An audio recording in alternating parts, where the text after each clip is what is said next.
Good day guys! Punta muna tayo sa Kawit sa wakas. Bali sa main road lang to located. Bali yung self-cook na Korean store na pwede kang magluto ng ramen na iba-ibang klase.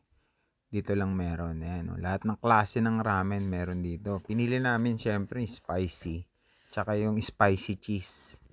Ayan, meron din silang ice cream, Korean ice cream. Kompleto, lahat ng klaseng ice cream meron din sila dito. Para ka nagpunta ng Korea na rito sa Kawit. Ayan, bale may soju rin sila. May kimchi rin. Bumili rin ako ng kimchi. Para combo sa ramen, syempre. Masarap kimchi.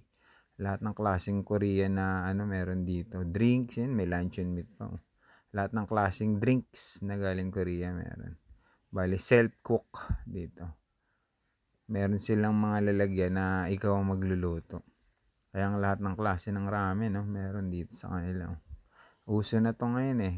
Yung self-cook na Ayan yung cutlery kit. Bali, pipili ka dyan ng mga flavor na idadagdag mo doon sa ramen. Kasi pumili kami ng lobster ball, tsaka cheese. Ayan yung kung dyan kayo magluluto ng self-cook. Ngayon si Kuya, mabait. Bali, ang open nila 12 ng tanghali hanggang 12 ng gabi. Ito nga pala yung page nila. Thanks for watching. Don't skip out.